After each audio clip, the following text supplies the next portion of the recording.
कथारे अछि रक्तदान महतदान। रक्तदान परी महापुण्य एई संसार आउ किछि नाही।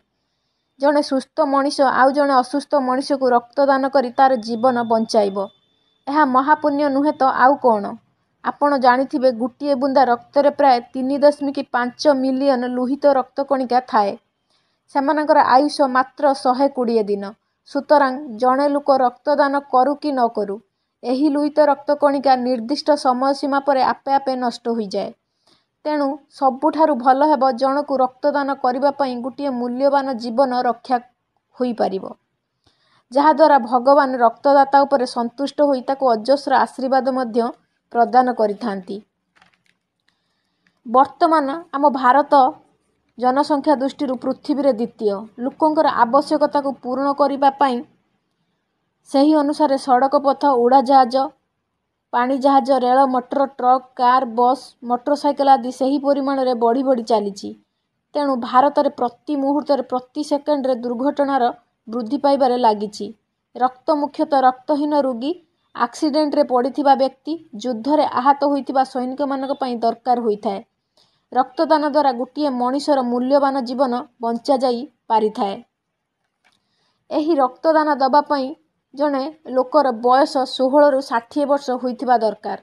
ओजन 45 केजी शरीरर समस्त कार्य सठिक रूप से चलीथिबा दरकार। रक्त शून्यता रोग नथिबो से एंटीबायोटिक खाउ नथिबो। रक्त देला बेले पेट संपूर्ण खाली बा भर्ती होइथिबो। रक्तदाता 2 मास मध्य प्रतिषेधक टीका किछि नेई नथिबे। लाइसेंस प्राप्त रक्त भंडार रे रक्त परीक्षा पर रोगी को रक्त दिया जाइथाए।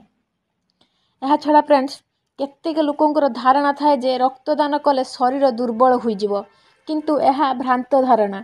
डाक्तर मानक मतरे प्रति 6 मासर थरे रक्तदान कले शरीर रे थिबा रक्त विशोधन होइथाए, जहा फल रे रक्त परिष्कार रही नूतन विशुद्ध रक्त तैयारी हेबारे सहाय्य करिथाए।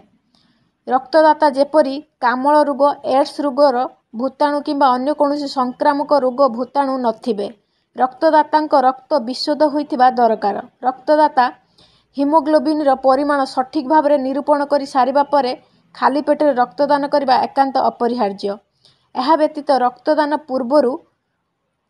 पूर्व रात्रि रक्तदाता भल निद होइथिबा दरकार। से कौनसी मानसिक निर्यातनार शिकार होई नथिबा आवश्यक। रक्तदाता रक्तदान पर सामान्य मीठा किंबा शाकाहारी खाद्य खाई 10 रु 20 मिनिट विश्राम नेबा आवश्यक। देहरु जाइथिबा रक्त प्राय 3 सप्ताह रे पूर्ण होई जाइथाए। रक्तदान पर देह सतेज फूर्ति हुए। विलियम हार्टे नामक जने वैज्ञानिक एही रक्त संचालन पद्धति रे आविष्कार करथिले एवं 1658 रे रिचार्ड लुएर नामक जने वैज्ञानिक रक्त को जनक देहरु अन्य जनक देह को प्रवेश कराइथिले। 20 शताब्दी रे प्रथम भाग रे वैज्ञानिक स्टीनर को द्वारा ब्लड ग्रुप रा आविष्कार करा जाइथिला। से महान व्यक्तिंकर मनुष्य समाज को महत अवदान सकाशे तांकर जन्म दिवस जून 14 तारिख रे विश्व रक्तदान दिवस रूपे मध्य पालन करा जाए। आपण एही सेवा मनोभाव नहीं रक्तदान करी पुण्य अर्जन करंतु। रक्तदान पली महतदान आउ किछि नाही। आजी मु आपन को रक्तदान रे टॉपिक विषय रे किछि कहिली। आशा करूछि आपण मन को एटा भलो लागिथिबो। केबे भी आपण डरंतु निजे रक्तदान कले कोन गुटे खराब हबो। केबे भी किछि खराब होई न थाए। जस्ट केवल मुंडो कहार घुरई थाए तो काहाकु टिके टिके बांती लागि थाए एतिकी। आउ केते बेले कोन टिके दुर्बल लागे। आउ सेमिति सामान्य कि बड़ कोनोसी धरणर कोनोसी घटना घटी